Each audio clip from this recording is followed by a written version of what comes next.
بسم اللہ الرحمن الرحیم۔ اس کتاب کے پہلے حصے میں نے یاجوج و ماجوج اور ذوالقرنین کی وضاحت کی کہ یاجوج و ماجوج کون ہیں اور کہاں آباد ہیں، یعنی کن علاقوں کے رہنے والے ہیں۔ اس کے علاوہ ذوالقرنین کون ہیں اور انہوں نے کون کون سے علاقے فتح کیے اور دیوار کہاں بنائی۔ اصل میں جو ڈیٹا اکٹھا کرنا شروع کیا ہے، شروع میں ایک آرٹیکل کی صورت میں تھا، پھر بڑھتا گیا، بڑھتے بڑھتے پھر تو اس کے حصے بنا دیے۔ ایک حصہ تو ان کی لوکیشن، یہ کون ہو سکتے ہیں، پاسبلٹی، ذوالقرنین کون تھے، یہ سارا۔ اگلے حصے میں ان کی لوکیشن، ایگزیکٹ لوکیشن جو حدیثوں میں بیان کی ہے، توریت یا بائبل میں بیان کی گئی ہے، نقشے تک ہیں۔ اور دوسری بات، جو ان کے جو حملے ہوتے رہے تاریخ میں جو درج ہیں یا جو پاسبلٹیز ہیں، وہ بائبل میں ایک نقشہ دیا ہوا ہے۔ بائبل کے نقشے میں توبل، کیونکہ یہ روش، مسک اور توبل کے رہنے والے ہیں۔ توبل کے متعلق مولانا مودودی اور امین اصلاحی صاحب اور بہت سارے اسکالرز، جس میں مولانا ابوالکلام آزاد، ان کی تحقیق تو بڑی زبردست ہے، میرے خیال سے انہی سے تمام نے لی، اور یہ انگلش میں بھی ہے، تمام ریسرچز ملتی ہیں۔ ہر بندہ اپنے اپنے اینگل سے اس کی وضاحت کرتا ہے۔ تو توبل جو ہے بالٹک سٹیٹ، جو رشیا سے آزاد ہوئی، یہ مسلمان سٹیٹس تھیں۔ رشیا نے تو ان پر زبردستی قبضہ کیا ہوا تھا۔ وہ تو اللہ بھلا کرے، افغان جہاد ہوا، اس دوران رشیا ویک ہوا اور یہ ریاستیں آزاد ہوئیں۔ مسک کے متعلق ماسکو، اور روش کے متعلق علماء کرام سمجھتے ہیں کہ روس کا ہی بگڑا ہوا نام ہے۔ بہرحال بائبل کے نقشے میں توبل کو ایشیا کوچک میں ظاہر کیا گیا۔ ایشیا کوچک سینٹرل ایشیا، جہاں رشیا، چائنا اور دوسری بہت ساری قومیں، ابھی میں نام نہیں لے رہا، جیسے جیسے ہم آگے بڑھیں گے یہ کھلتا جائے گا، ظاہر کیا گیا۔ اور جیسا کہ پہلے سے میں یہ بات ہو چکی ہے، روس کا پرانا نام تھا، اور مسک سے مراد ماسکو ہے۔ اس لحاظ سے دیوار قفقاز کے دوسری جانب ایشیا کوچک کا علاقہ ہی یاجوج و ماجوج کا علاقہ تھا۔ کسی بھی قوم کے کردار پر اس علاقے کے جغرافیے، یعنی کہ اس کا رہن سہن، اس کی معاشرت، اس کی جبلت، فطرت پر اس کے علاقے کے جغرافیائی حالات کا بہت بڑا اثر ہوتا ہے۔ اب اس قوم یاجوج ماجوج پر مزید تحقیق کے لیے ضروری ہے کہ ہم یہ جان لیں کہ ایشیا کوچک کے حالات کیا تھے، اب کے ہیں۔ اب موجودہ دور میں تو بہت ساری فیسلٹیز آ گئیں، سڑکیں بن گئیں، اور دور دراز علاقوں میں بھی رہنے کے لیے ہمارے پاس سہولتیں آ گئیں۔ اب سیٹلائٹ ٹیکنالوجی کا زمانہ ہے، لیکن پرانے دور کی بات، اس دور کا جائزہ لینا، اس دور کے حساب سے کسی بھی قوم کے کردار پر اس علاقے کے جغرافیائی حالات کا بڑا اثر ہوتا ہے۔ اب اس قوم یاجوج ماجوج پر مزید تحقیق کے لیے ضروری کہ ہم یہ جان لیں کہ ایشیا کوچک کے حالات کیا تھے اس پرانے وقتوں میں، اور وہاں پر آباد قومیں کون سی تھیں۔ ایشیا کوچک کا علاقہ تقریباً ہر طرف سے بند تھا۔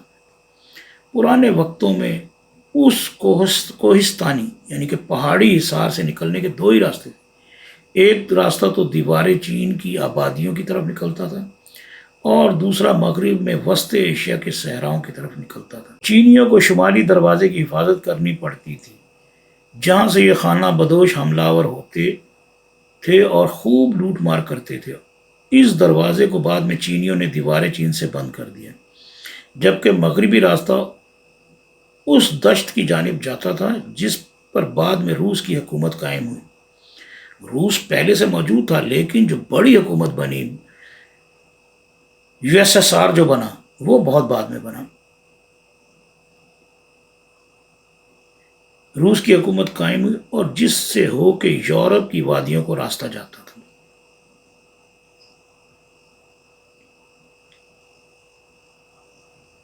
اس دروازے کو بعد میں چینیوں نے دیوار چین سے بند کر دیا، جبکہ مغربی راستہ اس دشت کی جانب جاتا تھا جس پر بعد میں روس کی حکومت قائم ہوئی۔ روس یعنی کہ USSR۔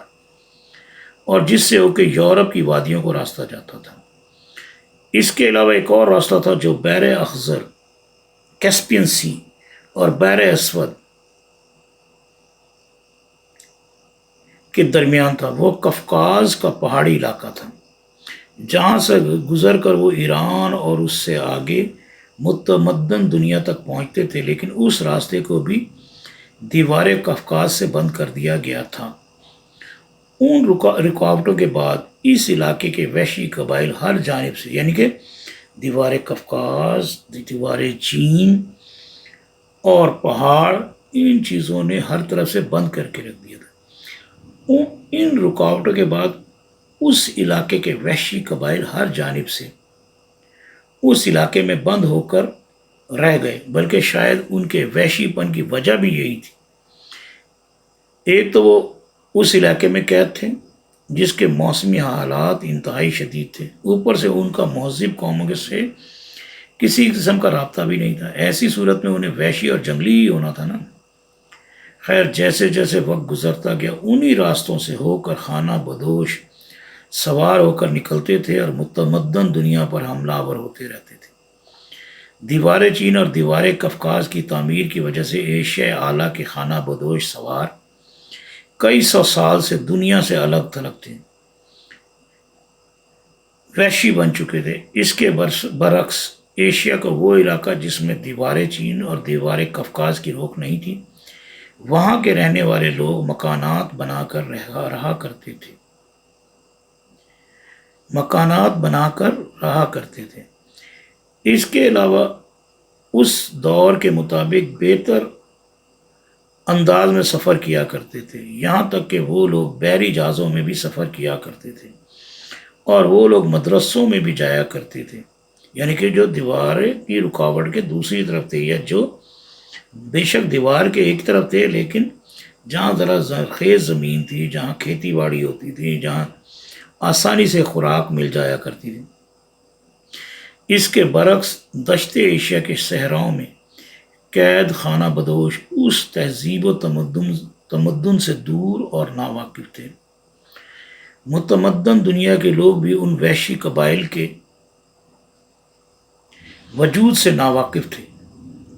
تقریباً 1000 قبل از مسیح میں بیرونی دنیا کے متمدن لوگ اس دشت کے رہنے والے وحشی قبائل سے متعلق آگاہ ہوئے۔ انہیں پتہ چلا کہ یہ ان دیواروں کے ان صحراؤں میں بھی بھٹکتی ہوئی کچھ قومیں ہیں، یعنی کہ اور اس ہی دور سے ان لوگوں کے متعلق مختلف قصے اور کہانیاں مشہور ہوتے رہے تھے، کہ بظاہر ایسا محسوس ہوتا ہے کہ جیسے ان سے متعلق قصے کہانیوں میں جو باتیں مشہور ہیں وہ محیر العقول، عجیب و غریب، جن کا سر پیر نہیں تھا، یعنی کہ حقیقت سے ذرا ماورا تھیں اور ناقابل یقین تھیں، جیسا کہ احادیث نبوی سے متعلق مختلف کتابوں میں باتیں حواشی ہیں۔ ان کے مطابق ان کی عمریں بہت طویل ہوا کرتی تھیں، اور کچھ کے قد بہت چھوٹے اور کچھ کے قد بہت بڑے ظاہر کیے گئے تھے۔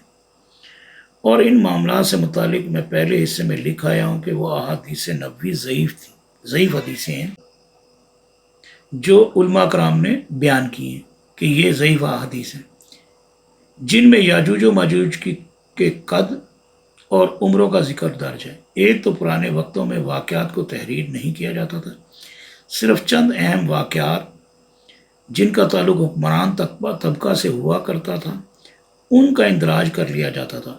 اس کے علاوہ جو دوسرے واقعات اور معاملات تھے وہ سینہ در سینہ دنیا میں پھیلتے چلے جاتے تھے، اور جیسے جیسے یہ پھیلتے جاتے ہوں گے ان میں محیر العقول باتوں کا اضافہ ہوتا چلا جاتا تھا، بغیر سند، بغیر بس سنی سنائی بات جب بڑھتی ہے تو آگے بڑھتے بڑھتے بڑھتے بڑھتے کچھ کی کچھ بن جاتی ہے۔